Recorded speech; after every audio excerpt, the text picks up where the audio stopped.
Negara mana kita nak pergi scam? Kita nak pergi jumpa Ronaldo. Kita nak pergi scam Ronaldo. Yes. Kita nak pergi ke Spanyol.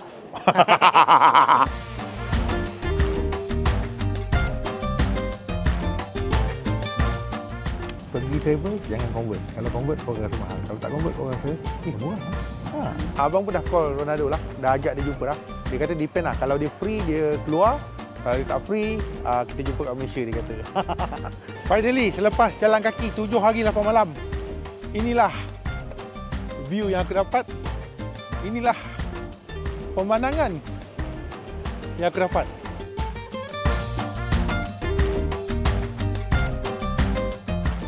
Okey, kita nak tengok kereta-kereta kat Europe ni ada maksud ke nombor plate dia? Jom aku tunjuk dia.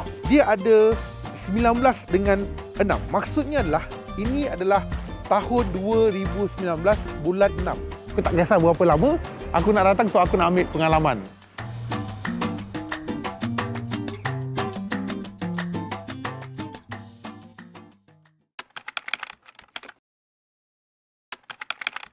Another month, another travel lagi. Yes, sekarang ni kita orang dekat KLIA dengan si Japar ni. Kita orang nak pergi scam orang. Negara mana kita nak pergi scam? Kita nak pergi jumpa Ronaldo. Kita nak pergi scam Ronaldo. Yes. Kita nak pergi ke Spanyol. Ini pun nak scam. Ronaldo dia dah masuk Real Madrid. Sekarang ni 15 hari bulan. Kita orang sampai 16 hari bulan, betul lah. Sebenarnya flight kita orang lebih kurang dalam 21 jam. 21 jam ni? 21. Termasuk cantik ke? Tak kan? 21 jam. Tapi yang kelakar dia masa balik tu, flight balik pukul 6 pagi. Sampai kat KLIA pukul 9 pagi. Sebab dia ada perbezaan waktu lah. Back to the future. Back to the future, betul. Okay, jom.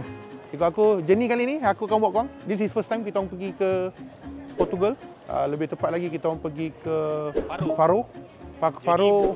Portugal tu bukannya pergi dekat Lisbon, dia pergi dekat bandar kecil. Ibarat kita sampai dekat KLIA, kita turun pergi JB ke bawah. Ke Mersing, bukan JB. JB tu besar. Mungkin Mersing ataupun Kota Tinggi. Ataupun Desaru lah. Desaru lebih kurang macam tu lah. Tapi Desaru ada Desaru. Okey. KLIA sekarang senang dah. Dah boleh pakai My Border. Ni. Aku lalu ni. Senang. So kau download, register, lagi mudah. Salah satu kelebihan kalau korang fly business class adalah sebenarnya korang boleh mandi dekat lounge yang korang pergi.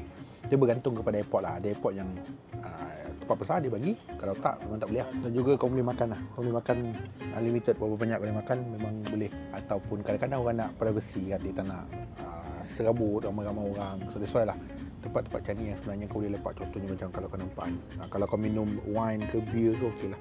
Memang unlimited yang kau minum. So ini adalah lounge yang memang besar lah. Kalau kau ada peluang, satu hari nanti ada rezeki, cuba sekali. Pasang niat dekat hati, aku nak cuba sekali. Seumur hidup aku nak sekali. Tak nak pergi jauh-jauh, dekat-dekat cukup dah. Inilah dia. Ingat pasang aim, satu hari nanti insyaAllah boleh aku doakan. Okay, so sekarang ni abang berada dekat dalam flight and kita ambil flight Etihad. Etihad kita akan bergerak daripada KLIA pergi ke Abu Dhabi. Daripada Abu Dhabi kita akan pergi ke Lisbon. Daripada Lisbon kita akan pergi ke Faro. So kita akan pergi 2 flight. So kita kena 2 flight lah. Dan untuk daripada KLIA ke Abu Dhabi ambil masa lebih kurang dalam 8 jam. So kita gerak pukul 9 lebih malam sampai pukul 2 pagi. So delay maksudnya ke belakang sikit lah masa tu. And aku duduk business class, yes. Tapi apa interesting business class, yang ini adalah 787 10 Dreamliner. Tetapi apa interesting adalah dia punya seat terbalik. Nampak ni, dia menghadap ke sini. Yang ini dia ke situ, nampak? Dia menghadap. So ini first time aku duduk flight yang ada seat yang facing kau terbalik. So privacy tu macam dia tak ada sikit lah. Contoh dia macam tak ada sikit privacy. Kalau kau tak rasa, kau takkan tahu. Oh ada rupanya. Benda ni aku tahu memang ada. Tetapi ini first time lah aku merasai benda yang ini. Itulah antara perbezaan ataupun keunikan yang ada dekat seat Etihad ini. Tapi aku personally aku tak begitu suka sangat. Seat posisi dia macam dia tak ada privacy sedikit. So apa yang ada kat sini adalah kita ada skrin besar. Tapi wifi ni aku tak sure kena bayar ke tidak. Ada wifi tapi macam kena bayar ikut. Dan juga seat posisi dia kurang sikit lah kalau kau nampak tempat ruangan, letak barang pun agak limited. Walaupun yes, kita boleh baring sepenuhnya, tapi in term of the keselesaan, aku rasa ada lagi flight yang lain yang lebih better kot dari segi dia punya position seat dia itu.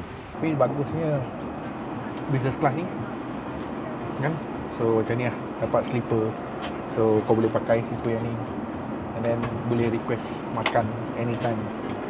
Kau nak request tak cukup lagi, kau boleh minta lagi.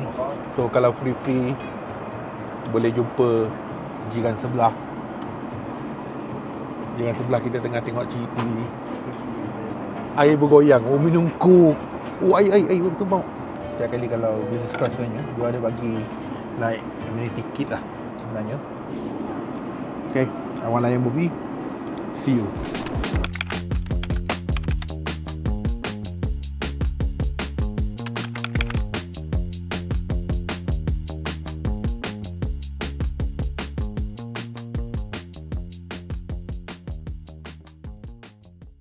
Okay, flight terakhir daripada Lisbon ke Faro.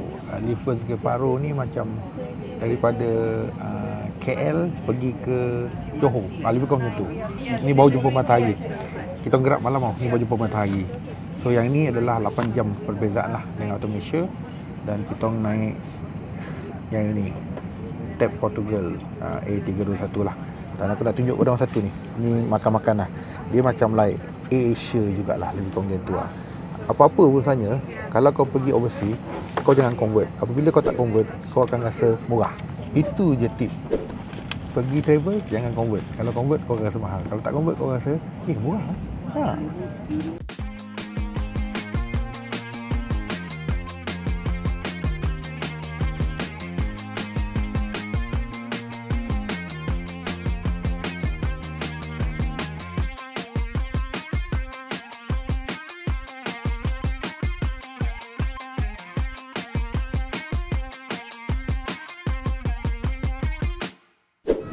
Selepas 20 jam, inilah kita tiba di Faro, Portugal.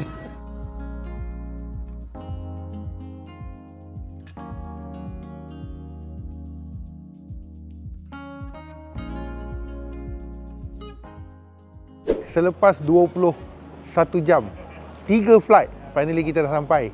Yes, kita orang dekat Faro, Portugal. Ini adalah first time aku datang ke sini.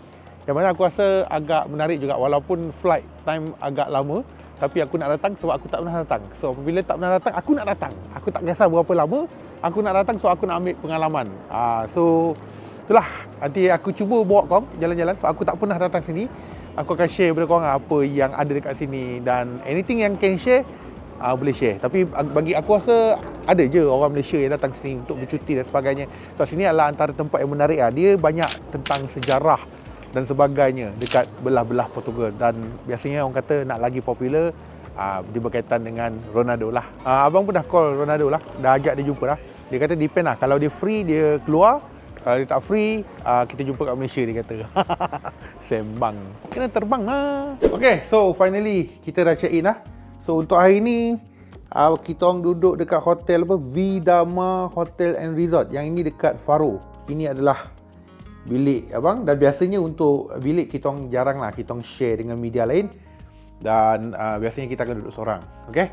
Dan antara soalan yang biasa orang tanya lah, abang kalau travel macam ni, siapa yang tanggung kos? Adakah setiap kali kalau travel abang akan dapat duit? Itu antara common question orang tanya. Dan abang buat video ni kan, dia bayar ke? Itu antara soalan yang biasa orang tanya lah. Ni kat luar dia sebenarnya. Kat luar ni sekarang sejuk. Sini lebih kurang dalam 15 degree je. Okay? Sekarang ni masih lagi musim sejuk kat sini. Dia nak beralih ke ni lah, musim panas sekarang ni. Untuk travel macam ni, biasanya siapa yang invite kami, dialah yang bayar. Termasuklah everything. Flight ticket, hotel, makan, minum. Cuma ada setengah company yang baik hati, dia akan bagi kita duit poket lah.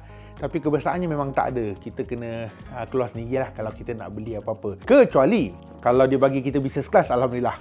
Tapi kalau dia bagi kita ekonomi dan kita rasa kita nak upgrade, kita kena bayar sendiri. So maksudnya kalau harga ekonomi RM4,000, harga business class RM8,000. So kita kena tambah sendiri lah RM4,000 untuk bayar sendiri benda tu. So tak ada masalah. Dan kalau kita nak extend, contohnya kita balik 15 hari bulan, kita nak extend sampai 20 hari bulan, kita boleh beritahu dia, boleh tak tolong saya beli tiket 20 hari bulan. So biasanya mereka akan tolong belilah tiket tu. Dan hari kebiasaan, hari lain-lain tu kau kena tanggung sendirilah. Dan yes, jawapannya adalah kalau travel macam ni, biasanya ditanggung oleh company. Siapakah company buat kita, dialah yang tanggung kepada kami. Dan adakah video ini dibayar? Tidak. Adakah video-video kami dibuat ni adalah dibayar? Tidak.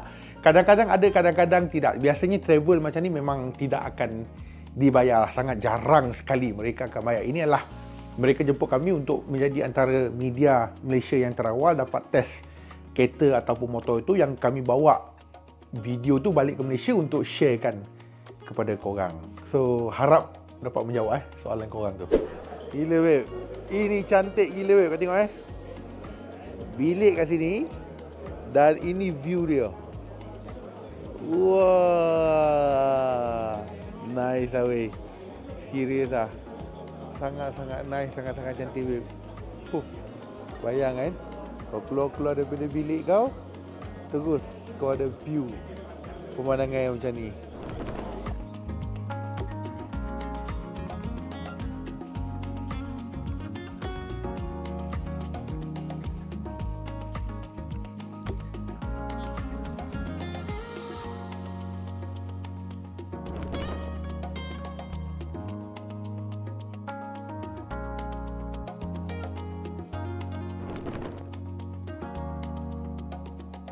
So, finally kita dah sampai dekat tujuan yang patut kita tiba. Ya, betul. Ni dia. Kalau kau nampak, yes. Hari ni kita datang sini sebab kita dapat undangan daripada CF Motor, yang mana dia ada beberapa model yang akan masuk ke Malaysia dan juga kita akan test dekat sini lah. Tahun lepas abang pergi ke Filipin, kita orang test 450 MT. Tapi untuk kali ini, kalau kau nampak sini ada 800 MTX, lepas tu ada 700 MT kat situ. Lepas tu ada 675 dan juga beberapa model. Kalau basically kita ada 5 model yang kita akan test hari ni lah. So kita akan buat beberapa part, kita akan masuk ke dalam track kat dalam tu. Lepas tu kita akan masuk ke Lita Go-Kart, termasuklah kita akan buat dekat on-road dekat kawasan sini, dan juga kita akan masuk sedikit kawasan off-road. Aku tak tukar baju lagi. Kalau kau nampak ni, dia orang dah tukar baju dah. So semua yang datang ni adalah media daripada seluruh negara. Total ada lebih 300 orang ada kat sini, dan total media adalah 150 media. So untuk Malaysia kita ada 5 orang wakil daripada Malaysia yang kita datang untuk kita test yang ini. Kau jangan ingat muka ni tak ada V-Full. Ada, aku ada V-Full. So ini adalah 800 MTX. 800 MTX ni kalau ikutkan dia memang fokus kepada off-road lah, dan ini antara motor yang akan masuk Malaysia dulu. Tapi dia dimaklumkan yang akan masuk Malaysia dulu 800 MTX, lepas tu barulah MT700, and then barulah 675 NK. Kalau kau nampak kat sini setting dia memang lebih kepada off-road, dan ini memang tinggi gila babe. Aku rasa kalau aku duduk ni memang jongkit gila lah. Untuk yang ini kalau ikut dia gunakan enjin 800cc lah, twin cylinder sebaris yang ini. So untuk yang ini pula apa yang menarik bagi aku adalah kalau kau nampak ada skrin kan. Skrin dia yang jenis yang menegak 5 inci. So memang nampak sangat-sangat menarik lah. With the word practice lagi dan sebagainya. So ada banyak lagi benda-benda yang menarik kat sini. Dan untuk yang ni kalau kau compare yang ini dengan 700 MT, sebenarnya yang ni lebih sesuai untuk off-road, dan 700 MT ni lebih sesuai untuk on-road lah kalau ikutkan. Kalau kita nak buat sedikit perbezaan lah antara 700 MT dan juga 800 MTX. So memang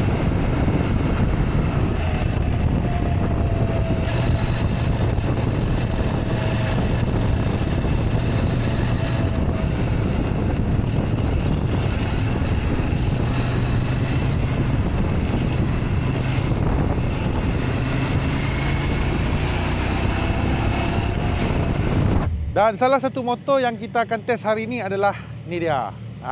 CF Motor 675 NK. Hari ini adalah versi naked.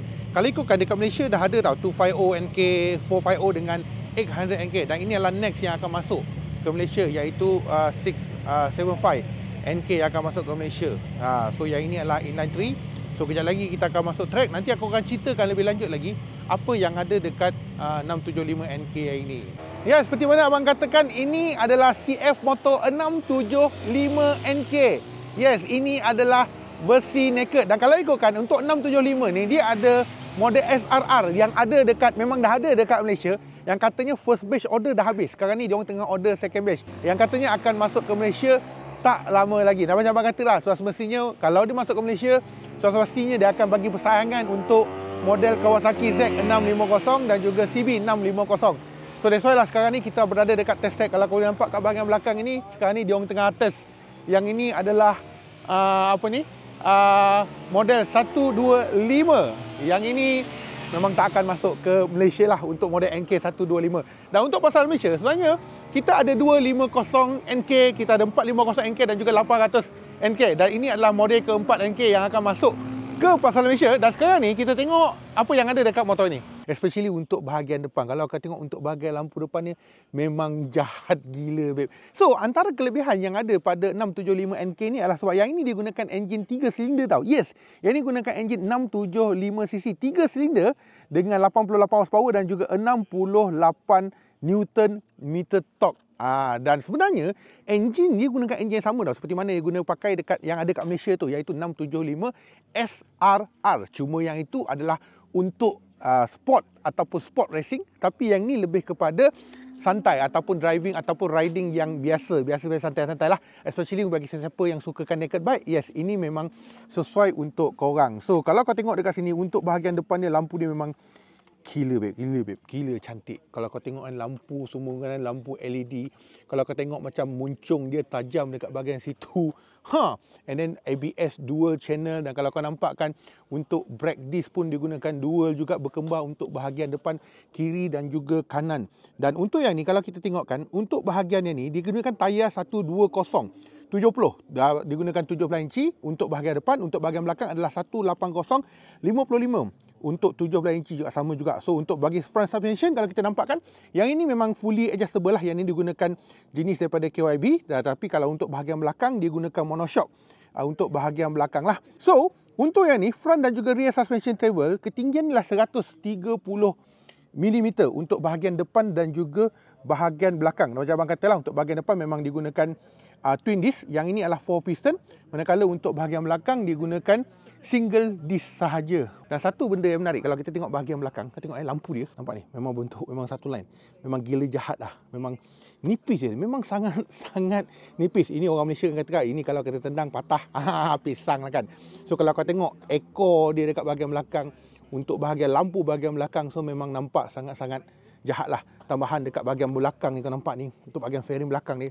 So yang ini lebih kepada aerodynamic lah, okey, untuk aerodynamic untuk motor yang ni jugalah. Dan macam abang katakan, untuk motor ini gunakan 675cc dan untuk ini top speednya kata boleh pergi sampai 200 km sejam. Dan untuk sini pula tangki dia agak besar juga. Tangki yang ni digunakan tangki bersaiz 15 liter lah.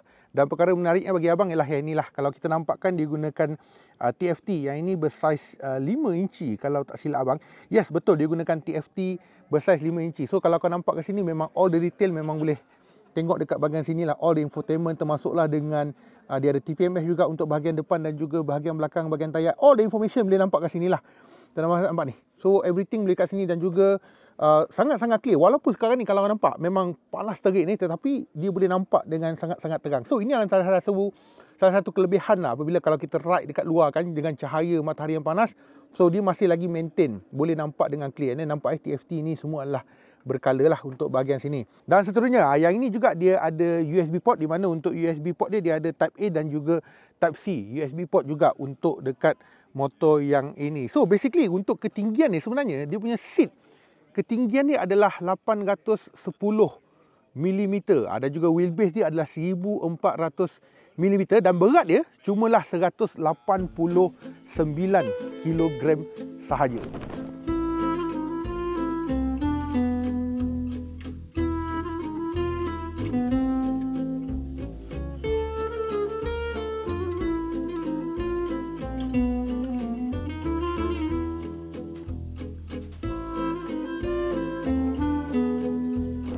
Dan satu lagi motor yang mencuri tumpuan kita orang adalah yang ini. CF Motor 125NK. Yang ini memang confirm tak akan masuk Malaysia.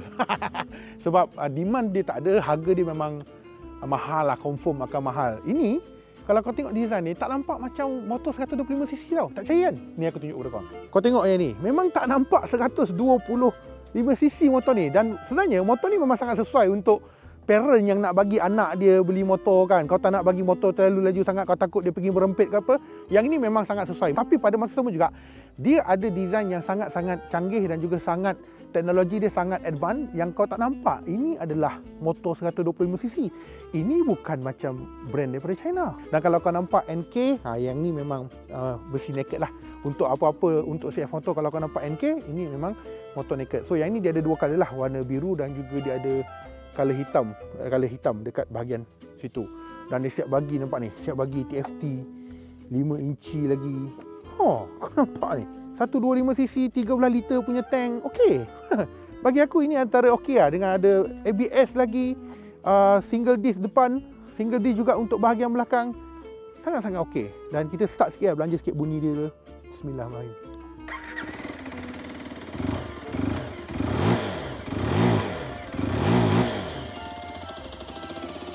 $125cc kan? Faham je lah, ya? Tapi kalau kau nak tengok detail lagi pasal motor ini, kau pergi dekat video kita yang lain, kita ada cerita lebih detail apa yang ada dekat CF Motor 1250 NK yang ini. Okay, so selain daripada 125 NK dan juga 675 NK, kita buat dua lagi motor, iaitu salah satunya motor memang untuk off-road, iaitu 800 MTX. Selain daripada itu, dia ada satu lagi adalah 700 MT. Dua-dua ini akan masuk ke Malaysia tidak lama lagi. So kita boleh tengoklah, ini adalah 800 MTX. Yang ini sebenarnya adalah sebuah motor yang dicipta untuk lebih off-road sebenarnya. Dan kalau kau tengok kedudukan dia adalah lebih tinggi sebenarnya. So yang mana untuk yang ni sebenarnya berbeza sebenarnya. Enjin untuk 700 dia gunakan 700cc lah, 800 dia gunakan 800cc. Tetapi untuk 800 ni dia lebih kepada, orang katakan lebih kepada tujuan dia untuk off-road. Kalau kau tengok kan, everything dari segi segala aksesori yang dia bagikan memang khas untuk off-road lah kau tengok. Tapi untuk ketinggian abang sekitar 170 cm, kaki aku memang jongket lah. Memang jongket. Dan juga dia ada dua colour kat sini. Kalau kau nampak, dia ada colour, ini adalah colour biru, satu lagi adalah colour hitam. Ini hitam yang dia gabungkan dengan warna grey lah. Dan of course sebenarnya dia ada beberapa mode pemanduan jugalah, tak salah abang ada 3 kot. Ada 3 mode pemanduan yang kita boleh, tunggangan yang kita boleh pilih. Dan untuk ini suspension depan, kalau kau nampak ni jenis upside down lah. Yang ini lah 48mm dengan jarak, kalau kau nampak kan, pergerakan dia memang 230mm lah. So salah satu tujuan dia adalah untuk lebih lasak dan juga kestabilan lah. Lepas tu juga kalau kau nampak, dia ada meter TFT yang agak besar juga kat sini. Meter TFT memang besar, dia jenis yang menegak dekat situ. So kalau kau nampak rupa dia memang lebih kepada memang off-road lah. Dia berbeza dengan 700. Sebenarnya 700 lebih kepada on-road. Dan 800 MTX ni lebih kepada off-road. Dan tayar pun berbeza, depan dengan belakang berbeza. Depan tak salah abang 21, belakang dia adalah 18. Dia lebih kecil sikit, nampak. Tapi dia punya tayar adalah lebih lebar lah berbanding daripada bahagian hadapan. Bagi memudahkan kau faham, beza antara 700 MT dengan 800 MTX, bezanya satu adalah 700 MT lebih sesuai untuk on-road, dan untuk MTX on-road pun sesuai, tetapi dia dicipta ataupun dibuat khusus untuk lebih kepada off-road lah. Itu perbezaan antara 700 dan juga 800 MTX. Okay, so kejap lagi kita akan test ride. So kalau nampak sini kita dah ready dah. Sekarang ni cuaca memang sejuk dalam 12 darjah Celsius. Dijangkakan akan hujan kalau kau nampak kat situ. So layan je lah Okay, so abang baru je lepas habis ride untuk CF Motor 800 MTX ni. Macam abang kata lah, dia punya tinggi ni memang tinggi gila babe. Untuk ketinggian abang 170 cm, terjongket-jongket kaki aku babe. So memang agak mencabar sikit lah. Dan kata CF Motor, dia kata dia orang ada keluarkan satu version yang mana seat dia lebih rendah sedikit lah, especially untuk siapa-siapa yang kurang tinggi macam aku ni. So dia ada version, tapi untuk Euro Market so far dia ada satu je kot, kalau tak silap abang lah. Tapi macam abang kata lah, antara untuk model ni, untuk 800 MT dan juga MTX ni, MTX ni lebih kepada, ataupun kalau kita nak compare dengan 700 MT kan, yang ini lebih kepada off-road, yang memang dia buat cerita untuk off-road dan lebih kepada adventure. Bagi siapa-siapa yang suka kat adventure bike, ini yang dia buat cerita. Kalau kau nampak kan, memang sangat-sangat tinggi, plus dengan aksesori yang dia guna pakai. Jomlah aku tunjuk pada korang apa yang ada dekat 800 MTX ni. Okay, kalau ikutkan untuk global market sekarang ni, kita ada 450 MT lah. Lepas tu ada 700 MT, 800 MT Explorer dan juga yang inilah 800 MTX. Mana 800 MTX ni lebih kepada off-road lah macam abang katakan. Kalau kau nampak ke sini, dari segi enjin dia pun agak powerful lah. Yang ini dia gunakan enjin 800cc dengan 90 horsepower dan juga 87 Nm torque. Plus dengan tangki dia pun, kalau kau tengok tangki pun agak besar juga tau. Tangki ni 22.5 liter tangki yang ini. Dan dia punya suspension pula macam abang katakan, fully adjustable. Dia ada 20 level yang diorang boleh adjust sebenarnya untuk rim, untuk suspension untuk bahagian depan yang ni, yang mana untuk dia punya ni dia adalah 230mm lah untuk front suspension dia. Manakala untuk bahagian belakang dia pun dia adalah jenis yang preload damping yang boleh adjust, iaitu 230mm pula. Dan dari segi seat sebenarnya macam abang katakan, seat dia memang tinggi babe. Seat tinggi dia adalah 870mm dan untuk dia punya ground clearance untuk bahagian bawah adalah 240mm.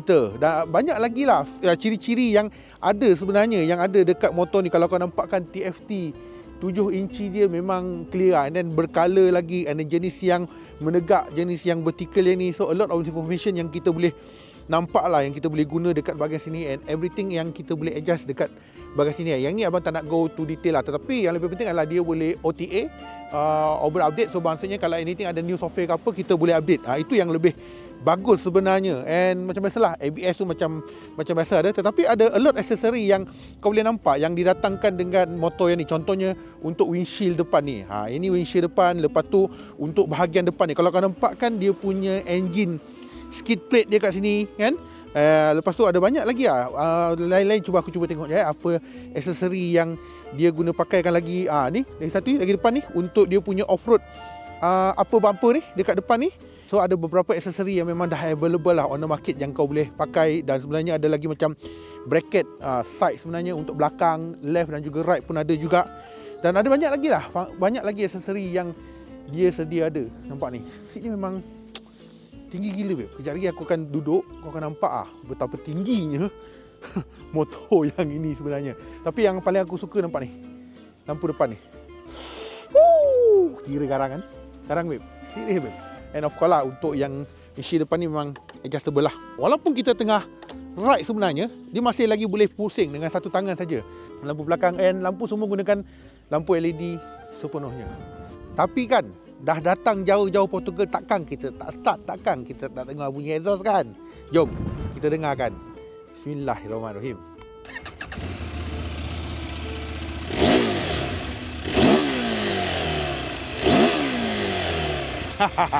Bunyi horn dia.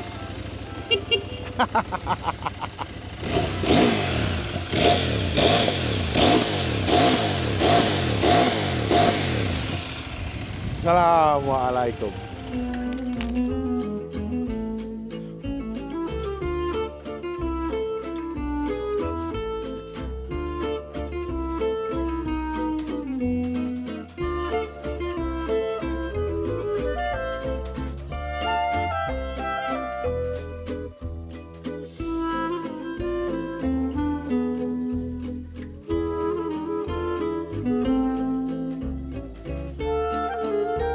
Okey, so sekarang pukul 2.42 petang. Kalau di KL, di Malaysia pukul 10.42 sebab di sini 8 jam ke belakang. So kita ada masalah jet lag lah apabila sampai ke sini. Setiap kali kalau travel memang akan ada masalah jet lag lah. That's why lah kita kena pandai-pandai untuk tune masa kita untuk tidur dekat dalam flight. Patut tidur atau tak patut tidur dan sebagainya. Tapi kali ni datang ke Portugal, abang tak banyak berjalan tau. Dia tak macam trip kita orang pergi China, tak macam kita orang pergi Denmark ke Munich ke. Kita memang itu banyak berjalan. Tetapi untuk di sini kita tak banyak berjalan sebab kita ada banyak program yang kita kena buat. So basically datang sini kita jemput oleh M-Force dan juga CF Motor. Total ada 5 biji motor yang diorang bagi kita, 5 biji motor yang kita kena review. So kita cuma ada 3 hari je dekat sini. Hari pertama kita sampai launching, hari kedua test drive, hari ketiga test drive, hari keempat balik. So that's why aku tak boleh tunjuk kepada korang banyak benda kat sini. Tetapi basically inilah antara negara yang menarik lah untuk korang datang sebenarnya. Siapa-siapa yang sukakan sejarah, aku rasa memang korang sangat sesuai. Tetapi bukan di Faro. Faro ni cantik bagi aku sebab dia berada dekat tepi pantai. Dia macam like Desaru, kota tinggi ke whatever ke, memang sini memang sangat-sangat cantik lah. Kalau ikutkan dekat peta, dekat tepi-tepi Faro, dekat Faro macam pekan tau. Tepi-tepi ni macam dah laut dah, memang dah laut dah. So that's why view dia memang sangat-sangat cantik, view dia memang sangat-sangat lawa lah. Dan berbalik kepada korang selalu tanya juga, travel macam mana untuk line telefon? Macam abang akan roaming lah. Setiap kali kalau travel memang akan roaming lah. Dia bergantung kepada line apa yang kau pakai. Macam kalau Digi, Celcom Digi dia ada package lah 3 hari, 7 hari, sebulan. Tapi kalau kau pakai U-Mobile untuk 63 negara kot kau akan dapat free. Tak payah bayar. Macam ni kena bayar lah. Tapi dah alang-alang. Cuma kali ni tak dapat bawa kamu pusing. Tengok tempat-tempat menarik dekat Portugal ni. Tapi mungkin ada di antara korang tanya kan, bang, dekat Portugal ni kan, dia orang pakai kereta apa? Banyak kereta apa yang ada? Adakah kereta China dekat sini? Adakah penduduk sini guna kereta EV? Okay, so that's why abang sengaja datang ke sini. Datang ke parking lot. Kalau kau nampak kat belakang ni ada banyak gila kereta. So kita tengok apakah kereta yang diguna pakai oleh orang di Faro ataupun di Portugal yang ini. Okay, ini secara random je kita tengok orang sini pakai banyak kereta apa. So dia ada Renault, ada Ford, ada Citroen, ada Mini, ada Nissan ataupun Volkswagen. Sini ada banyak multiple brand. Aku rasa brand China sangat-sangat kurang ataupun tak ada dekat sini. Ada kot tapi kurang kot. Mungkin aku tak jumpa kot. So kita nampak kita Europe lah dia pakai kat sini. So kalau kita tengok kat sebelah sana brand daripada Korea pun ada juga. Ada Kia tu nampak ni, Peugeot, Toyota, BMW, Smart, Merc, Peugeot, a lot. Basically kat sini banyak pun. Dia tak katakan domination satu brand saja, tapi kebanyakannya sini pakai Peugeot lah. Sekarang ni cuaca sejuk. Dekat sini tak adalah sejuk sangat. Ini plus minus dalam 11 degree. Ataupun kalau sekarang ni cuba tengok 16. So pagi tadi masa aku bangun, bangun pukul 2 pagi, jet lag. Lepas tu tidur balik pukul 3 pagi. Lepas tu pukul 4 pagi, lepas tu tak boleh tidur lah. Pukul 4 pagi bersamaan pukul 12 tengah hari dekat Malaysia. So memang dah time kau bangun tidur, kau takkan tidur lagi kan. Oh, ni ada entrance hotel kot. Oh, okey. Saya ikut masuk sini. Kok dia masuk lah. Oh, kosong. Okey, tak boleh jalan pergi mana-mana. Aku rasa sana adalah laut, nanti aku bawa kau pusing dekat sana. Dekat sini memang banyak gila caravan. Dan sini ada banyak tempat-tempat pot caravan yang diorang ada tempat lah yang diorang guna caravan, parking, and then they do some activity kat situ. Tapi kalau katakan kereta yang paling laris atau paling ramai orang beli kat Portugal ni adalah dua model, Peugeot 2008 dan juga Renault Clio. Dan katanya dekat Portugal ada banyak, masih lagi orang memilih manual transmission berbanding daripada automatic punya gearbox. Sebab apa? Abang tak pasti. Sebab malahan ada yang katakan ada yang sampai bawa sampai beratus ribu mileage pun ada juga. Kalau aku tengok kat sini, berdasarkan dah hari ketiga, trafik kat sini mungkin tak bad lah kot. Mungkin aku tak masuk tempat-tempat yang tempat-tempat yang ramai orang kan. So aku terus sampai-sampai, terus transfer, tukar airport, terus datang ke Faro. So best lah sebenarnya kalau jalan sejuk-sejuk ni. Memang best. Depan tu golf. Golf resort. Inilah hotel yang kita duduk, Vidama Resort. Share Photo, nama ni 2025 Share Photo Global Media Launch. Tiap-tiap tahun dia orang buat. Tahun pertama dia orang buat kat Turki, tahun kedua dia orang buat dekat Filipin, tahun ketiga yang ini dia buat dekat Portugal. Konsep resort ni adalah, aku tak tahu, ni pokok apa? Kelapa sawit ke? Macam bukan. Aku tak tahu. Tapi dia berdekatan dengan beach lah. Wish, jauh pula. Malah lagu jalan kaki tu. Tu dekat situ tadi tu. Oh, dekat sini. Okey. Pergi ni akses untuk pergi ke sana. Boleh pergi ke? Aku tak tahu boleh pergi tak. Kalau boleh pergi, kita cuba pergi. Mungkin ada tanya-tanya, how transport dekat sini? Macam kita orang ada transport lah yang telah disediakan. Tetapi kalau kau ambil public transport ataupun e-hailing, sini e-hailing lah. Sini ada Uber dan juga ada Bolt. Cuma kat sini dia gunakan euro lah. So anything kau kena darat dalam 4.8, 4.9 ataupun 5 lah. Aku tak rasa aku nak pergi ke situ. Boleh lah. Kita cubalah pergi ke situ. Tengok boleh tak? Kita pakai kad sekejap. Oh tak boleh. Oh tak boleh pergi. Oh boleh lah. Boleh ah? Oh, boleh. Finally, selepas jalan kaki 7 hari 8 malam, inilah view yang aku dapat. Inilah pemandangan yang aku dapat. Bismillah. Beach, babe. View beach, babe. Oh, dekat sana lagi best. Aku rasa kat ujung tu lagi cantik, lagi best. Kau bayangkan aku jalan kaki daripada ujung sana datang ke sini. Semata-mata untuk yang ni. Tenang. Subhanallah. Okey, so cari makanan halal dekat Portugal senang tak? Dia bergantung saya. Kalau kau pergi dekat town, dekat Lisbon memang tak ada isu. Tapi kalau kau datang macam tempat-tempat kecil ni, tak banyak tempat ni. Tapi kita jumpa satu lah. Ni kedai yang kita jumpa. Nama dia adalah apa? Armacau Halal Pizza and Kebab. So memang happy gila lah kalau kita jumpa kedai-kedai halal. Tapi sini style dia macam dekat kawasan apartment lah. Lebih kurang macam tu lah. Dia agak ke dalam sikit. Tapi anything transport, kita orang pakai Uber je. Macam aku kata lah. Jangan convert. Contoh macam tadi, kita orang ada kebab. Kebab tu dalam RM7. RM7 dengan air, dengan fries. Murah. Tapi kalau kau convert, RM75, RM35. Mahal lah. Jangan convert. Ingat, travel apa-apa, jangan convert. Hati pun senang, hati pun tak rasa sakit. Enjoy saja.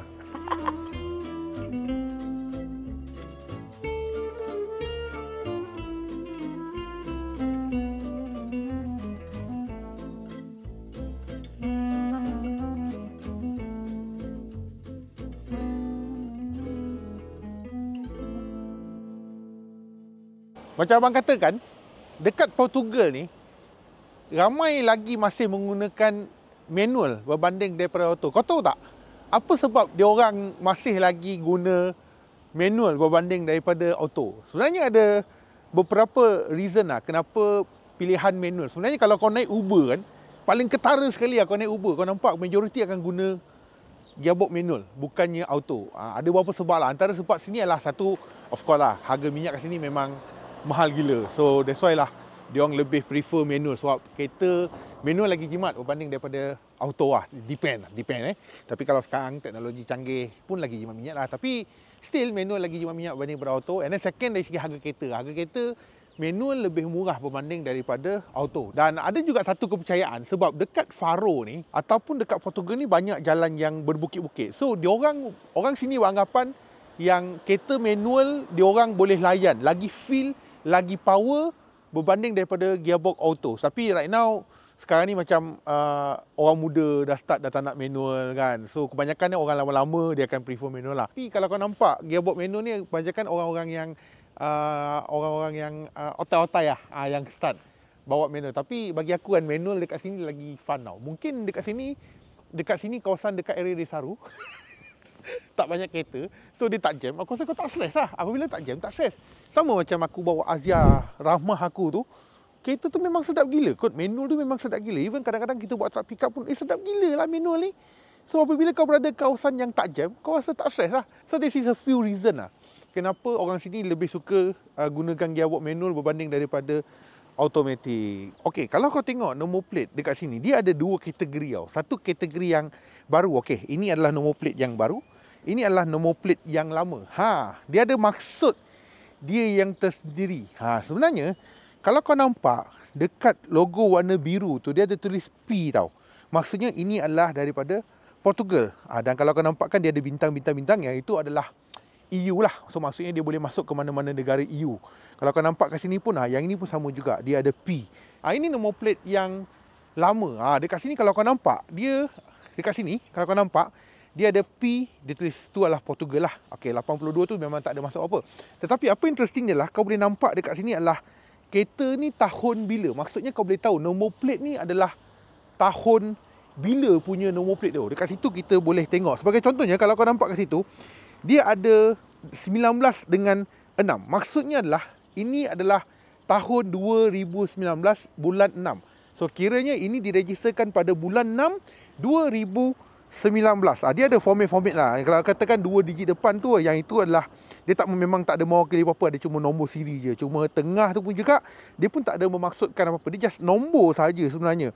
Cuma yang kita boleh nampak kat situ yang kuning tu. Nombor plate yang situ yang kita nampak dia register tahun bila. Macam yang ni pula, kita nampak kat situ atas dia lah 2005 bulan 3. 23. Tetapi kalau tak silap abang, selepas tahun 2000 kan, dia dah perkenalkan nombor plate yang baru. Yang ini. Yang ini memang dia tak menunjukkan bulan berapa, tahun berapa, memang tak ada. Dia memang, yang ini dia lebih clean lah. Yang ini memang sama juga. Dia tidak membawa maksud apa-apa. 33 tak bawa maksud apa-apa, 77 dia memang tak ada membawa maksa yang apa-apa. Yang ni lebih bebas. Antara dua lah. Nombor plate tadi tu dengan nombor plate yang baru tu, kau lebih suka mana? Dia lebih clean. Bagi aku lebih suka yang baru. Dia lebih clean, dia tak semak, dia tak banyak sangat info-info. Sebagai contohnya kalau kita tengok ini kan, nampak ni BM 56 AQ. Yang ni lebih clean lah. Lebih clean, lebih simple. Benda ni tak pentingnya, just knowledge je, untuk knowledge kita je macam mana kita nak baca benda itu. Dan dia of course dia ada color-color lah. Color ni adalah menunjukkan apa. Tapi kalau kau nampak passenger, yang ini memang color warna putih. Tak salah bang, dia ada warna kuning dan sebagainya juga. So ada banyak lagi kat sini. Tapi this is how kita nak baca nombor plate yang ada dekat kereta-kereta Europe. Macam abang katakan, flight kali ni agak panjang tau. Almost, kalau ikutkan, termasuk transit sebenarnya lebih kurang dalam 22-23 jam. Sebab kita orang kena transit daripada KLIA pergi ke Abu Dhabi, Abu Dhabi ke Lisbon, Lisbon ke Faro. Tapi, jap. Macam orang Malaysia tu. Kita tanya sikit. Ni, Cik Asri. Ya. What you do for living? Jap. Kerja. Kerja. Sebab kita orang sebenarnya pergi ke Faro nak test CF motor lah. Aku tunjuk pada korang. Tapi alang-alang kat sini nak tanya lah Cik Asri. Tahun ni apa model yang akan masuk Malaysia? Okey, Untuk CF motor. untuk CF motor ni ada beberapa model lah. Yang pertamanya 675 SRR. Okey. Dan saya rasa minggu ni dah start deliver lah. Okey. Dan boleh kita tengoklah dekat semua kita punya dealers. Okey. Terutamanya di CF flagship, contohnya di Sendayan, di ICT dan sebagainya lah, TR Motor World. Dan yang kedua juga FR. 500 SR. Okey. Pun mula diedarkan pada minggu ni. Okey. Dan yang terbaru yang Cik Gan test yang 800 MTX juga akan mula diedarkan pada bulan depan bulan April. Okey. Untuk model CF Zeo EV. EV. Juga akan diedarkan pada minggu ni. Okey. EA4. Okey. Yang harga dia amat ekonomi lah. Okey. Dan seterusnya pada tahun ini juga Enforce akan lancarkan model terbaru daripada Vogue. Okey. Iaitu DS900. Okey. Dengan spesifikasi yang menarik, features menarik, tapi harga yang mampu milik. Harga yang mampu milik benda tu. Agak-agak berapa tu? Agak-agak bawah 50 Saya boleh cakap bawah 50. Bawah 50 Kalau orang lain jual lebih daripada 60 70, kami bawah 50 lah. Okey. Dia orang banyak gila sebab dia orang ada 15 brand. 15. Bawa Enforce. Saya beritahu apa lagi? Banyak lagi. Tahun ni banyak. Tahun ni banyak. Tahun ni lagi banyak daripada tahun lepas ke apa? Lebih banyak daripada tahun lepas. Dahsyat. So, dapat something So, kena support Enforce. Mana satu yang korang ternanti-nanti? Cuba komen sikit.